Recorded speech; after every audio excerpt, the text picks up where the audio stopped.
Tá? Primeiro aviso, nós já estamos aí ativos semanalmente com os nossos pequenos grupos, né? Você que faz parte dessa igreja, tem frequentado e ainda não participou dos pequenos grupos, não deixe de fazê-lo. Tem sido um tempo bem especial. Às terças-feiras, às 20 horas, quem está liderando é o Silas e o Jefferson, os homens. E às quintas-feiras, também às 20 horas, a Elionai e a Dani com as mulheres. Nesse momento, nós ainda estamos fazendo online. Se você deseja participar, fale com eles, eles vão mandar aí o link para você e a gente vai ter um tempo bem especial. Tem sido um tempo muito especial e eu gostaria de convidá-los a participar. Bom, tenham atenção aí ao calendário. Ontem já tivemos encontro de casais aqui, foi um tempo bem gostoso. Eu não sei se a palavra foi tão boa, mas pelo menos tinha comida aqui, realmente foi muito gostoso, né? A comunhão, o tempo de reflexão. Nesse próximo sábado, às 19 horas, nós teremos também um encontro de mulheres, né? Algumas mulheres expressaram aí alguma preocupação quanto à segurança, né? Eu não sei se vai ajudar muito, mas eu vou estar aqui também. Tá? Então, se mais um homem aí puder estar comigo para trazer um pouquinho de tranquilidade, e aí depois no encontro elas vão decidir se talvez trazem mais para o horário da tarde ou da manhã, e aí elas definem. Mas esse primeiro encontro, nesse sábado, de um encontro de mulheres, às 19 horas, não perca essa oportunidade, tá? Você, mulher, não perca essa oportunidade, esse privilégio, esteja conosco nesse sábado. Tá?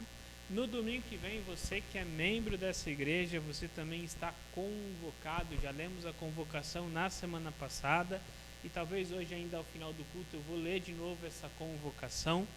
Tá? Dia 13 de março de 2022, assembleia, a primeira chamada ali ao meio-dia.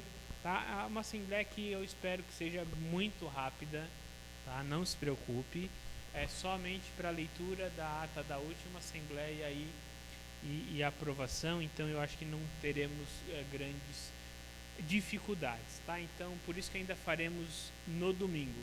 As próximas assembleias serão aos sábados, tá? Você que tem algum compromisso financeiro com essa igreja, de oferta, dízimo, ou algum compromisso de apoiar de algum modo, em alguma área, eu gostaria de lembrá-lo a ser fiel com aquilo que você se comprometeu.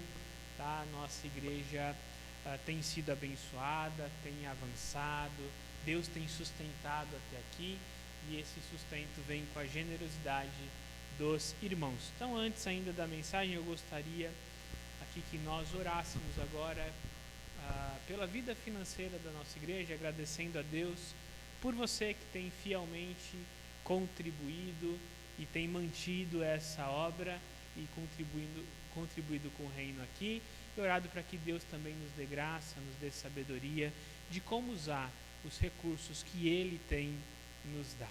Então vamos orar ao Senhor.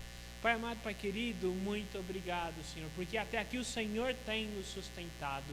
É o Senhor quem sustenta essa igreja. É o Senhor quem tem nos mantido em pé aqui, ó Deus. Queremos entregar nas Tuas mãos a vida, o dia a dia dessa igreja. Queremos entregar os projetos, os sonhos, as necessidades diante do Senhor. Porque entendemos que a igreja não é nossa. A igreja é Tua. Nós somos servos. E oramos, ó Deus, que o Senhor nos dê graça, nos dê sabedoria para continuar avançando e também para gerir, ó Deus, os recursos que até aqui o Senhor tem nos entregado. Obrigado pela vida de cada irmão, cada irmã que fielmente tem contribuído com essa obra aqui, ó Deus. Oramos em nome de Jesus. Amém. Então agora eu quero convidá-lo a abrir lá em Hebreus capítulo 4, verso 14. Tá? Nós temos estudado semana após semana 1 Coríntios e vamos fazê-lo. Tá? Mas essa manhã eu quero olhar para Hebreus capítulo 4 em especial, porque esse não é um domingo comum, esse é um domingo de ceia do Senhor. Então, é uma celebração diferente, ela deve sim ser diferente para nós. Então, todo culto de ceia nós vamos olhar para a pessoa de Jesus ou para a sua obra. E nessa manhã eu quero olhar para Jesus, o sumo sacerdote eterno que se compadece. Jesus, o sacerdote que tem compaixão, No culto como esse, de ceia do Senhor, nos lembramos da pessoa de Cristo. Nos lembramos daquilo que Ele realizou.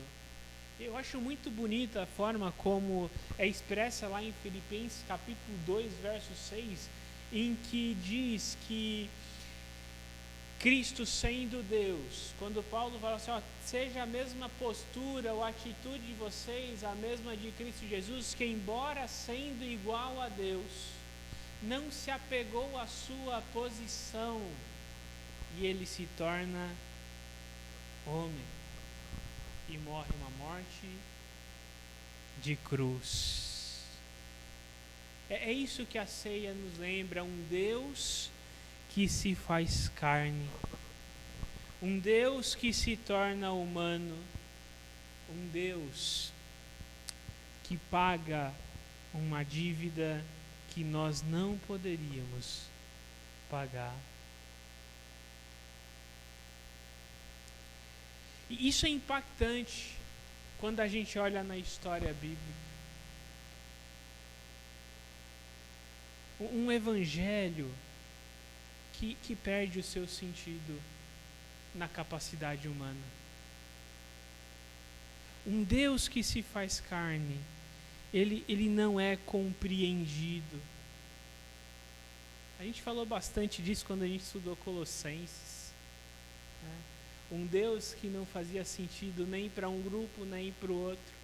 Quando olhamos para a nossa sociedade, isso que nós estamos fazendo aqui, a primeira acusação que o Evangelho sofreu na sua história foi a acusação de canibalismo.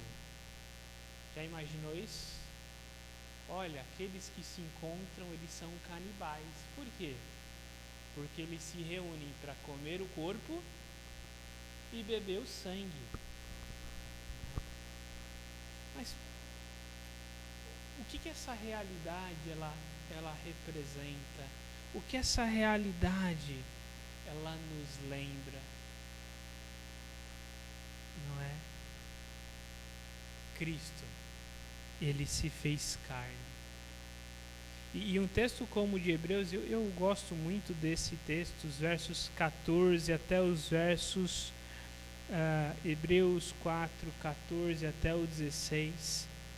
Né?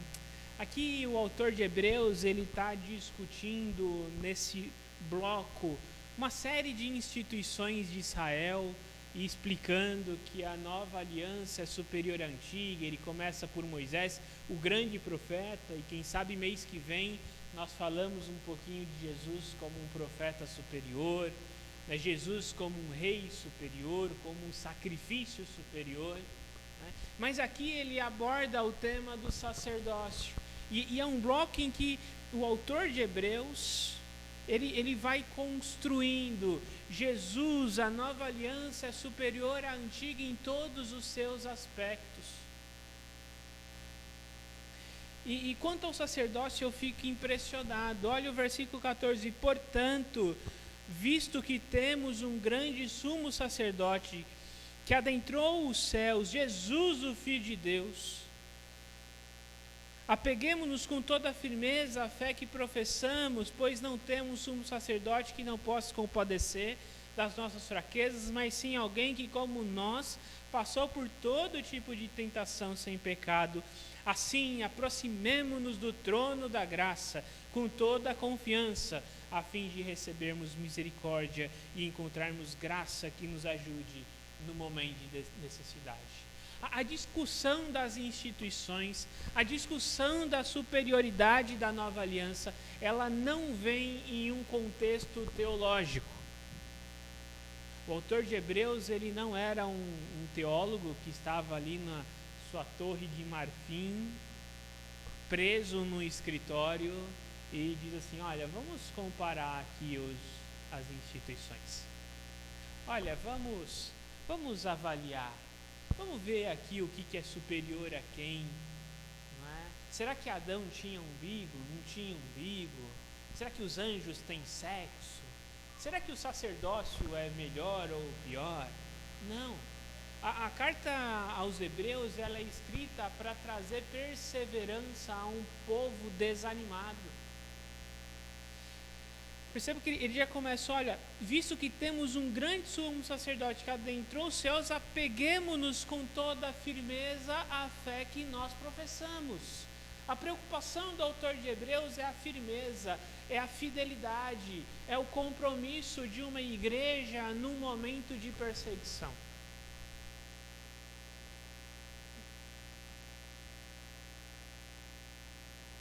Eu li essa semana passada, na verdade, né? Se no momento de crise a igreja não é relevante, quando que ela pode ser? Ela não vai ser nunca. Temos irmãos na Ucrânia sofrendo, temos irmãos no Oriente Médio sofrendo, China, né? O tal da janela 1040, que agora já aumentou, né? A janela tem aumentado ali da dificuldade do evangelho. Temos irmãos norte-coreanos sofrendo. Esse ano foi o primeiro ano em décadas que a Coreia do Norte, na lista da Portas Abertas, não é o primeiro lugar de perseguição. Ela caiu um pouquinho. O que mantém essa igreja perseverante? O que mantém essa igreja firme? É a consciência do Evangelho de Jesus Cristo. E aqui em especial eu quero enfatizar parte da pessoa de Cristo. Esse é um dos 3 ofícios de Cristo. Cristo, o sumo sacerdote, que se compadece, que tem compaixão, que se identifica. Qual era o papel do sacerdote? O papel do sacerdote era levar as necessidades do povo a Deus. Diferente do papel do profeta, que trazia a palavra de Deus ao povo. Seja uma palavra de exortação, seja uma palavra profética no seu sentido mais popular, né, de algo futuro, de esperança, de expectativa. Mas a grande maioria das profecias nas Escrituras não tem a ver com o futuro. Um profeta, necessariamente, ele não é um vidente, um adivinhador. Ele traz a palavra de Deus ao povo, enquanto o sacerdote leva as necessidades do povo a Deus. E é isso que um texto como esse diz. Vejam,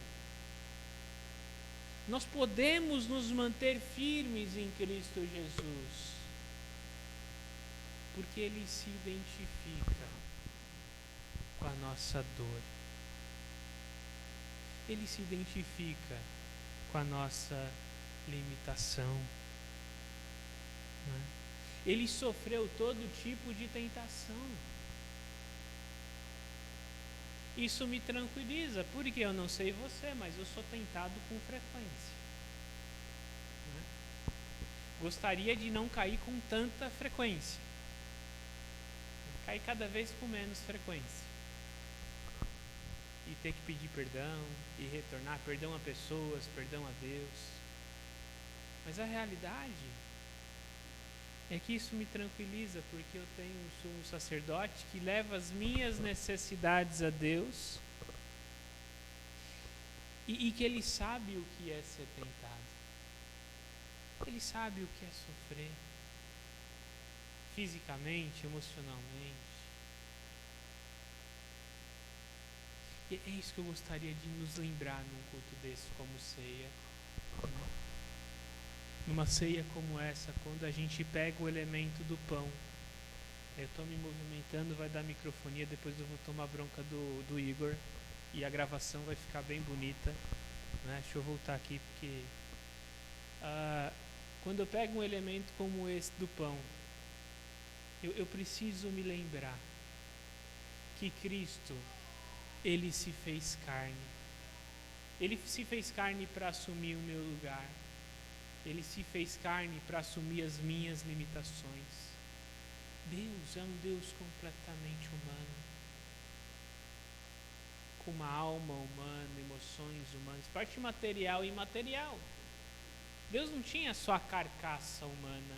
Jesus não tinha só o corpo humano. Não. E isso faz com que eu possa contar com a pessoa de Cristo Jesus para qualquer circunstância. Você já pediu ajuda para alguém e a pessoa te dá ali um conselho, você olha e fala assim, essa pessoa não tem ideia do que eu estou passando.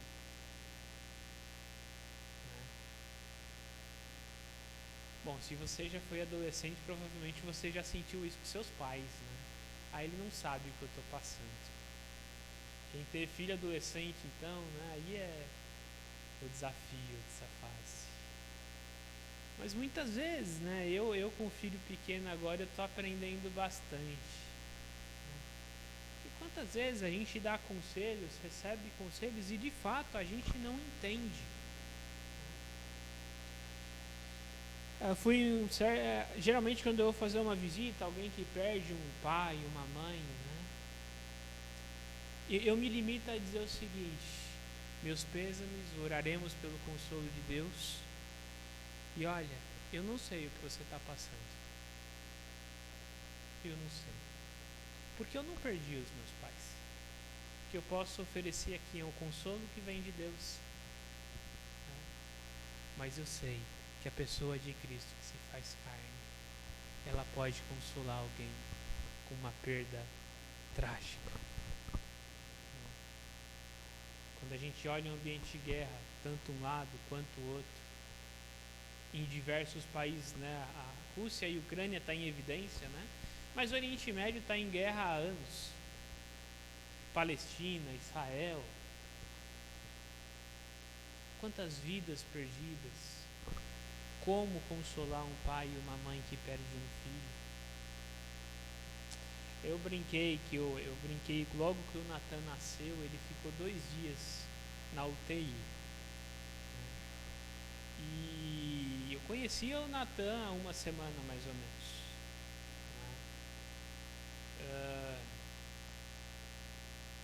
Eu até escrevi um texto que eu descobri o que significa a palavra amor quando eu vi ele. Um amor que eu não sabia. Em apenas 1 semana ele ficou na UTI, ele não tinha morrido, não era grave, ele só estava com pouco sol no corpo, teve que fazer icterícia, só isso, nada sério. Aí eu fiquei lá na recepção, porque eu voltei sem ele, esperando voltar com ele, chorei na recepção. Eu parecia criança, eu acho que, e olhando foto dele no quarto, né? Acho que as pessoas olharam na recepção e falaram assim, coitado, perdeu o filho aqui no hospital, né? Porque parecia... Imagina, como você vai consolar um pai que perde um filho? Não sei.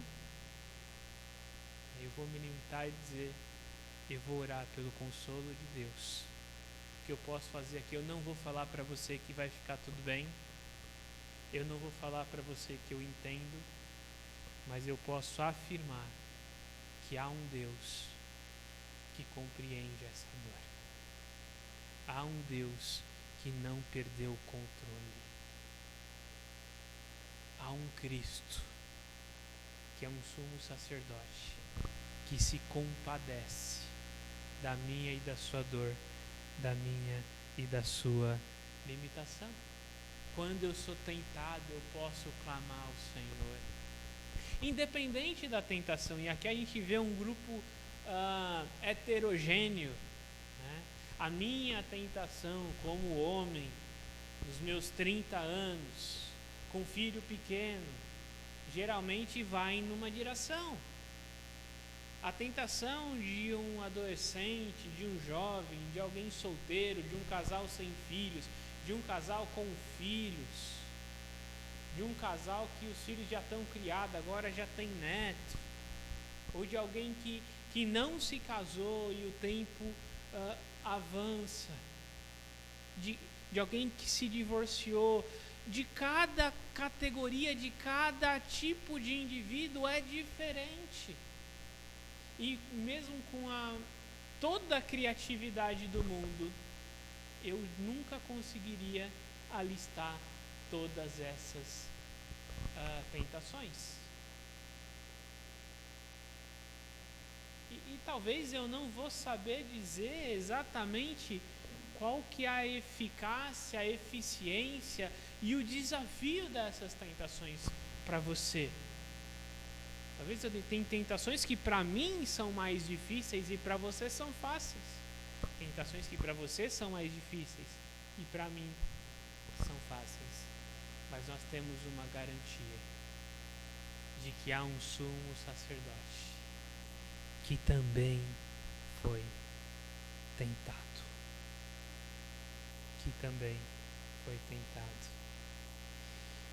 E o grande valor desse sumo sacerdote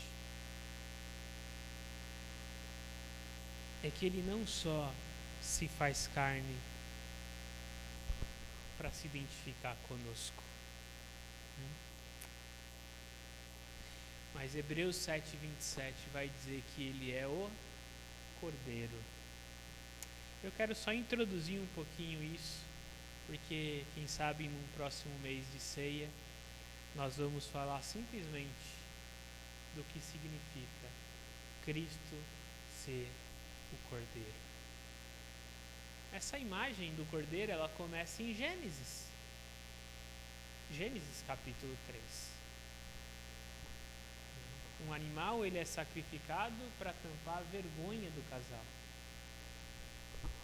Lembrando que o pecado de Adão e Eva não era sexual, né? A gente tem aquela imagem, né, que tampar a vergonha. Deus fez lá uma sunga lá para Adão, né? Fez lá um kit de praia para Eva. Será que era isso? É isso que Deus cobriu? O pecado não foi sexual. Foi uma desobediência à ordem expressa de Deus.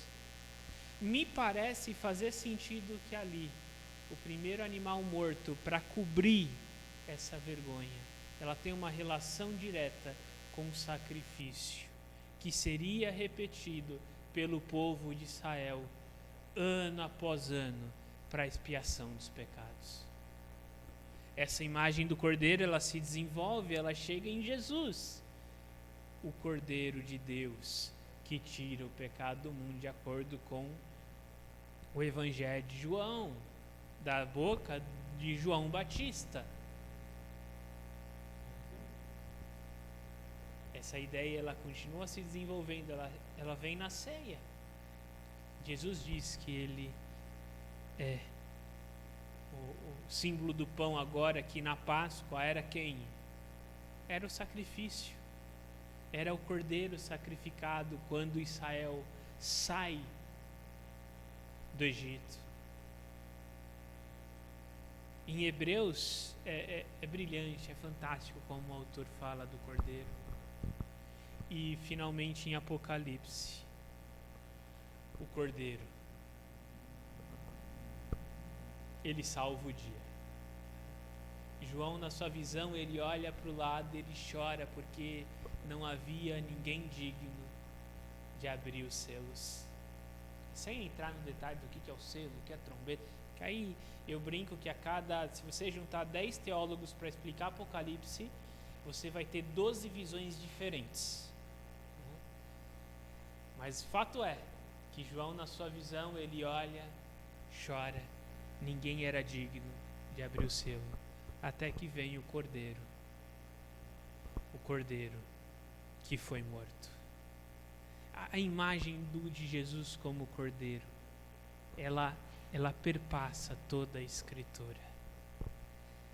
E em Hebreus 7:27 diz que Jesus é o Cordeiro definitivo, que veio resolver o principal dos nossos problemas. O meu principal problema não é a pobreza.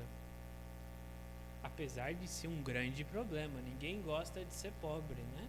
Você não vê nenhuma criança, né, que você quer ser quando crescer, eu quero ser pobre. É duro, é desafiador.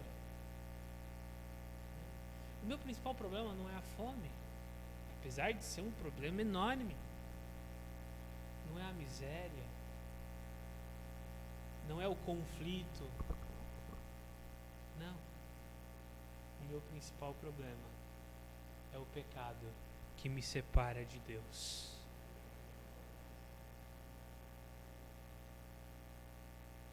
Esse é o meu principal problema.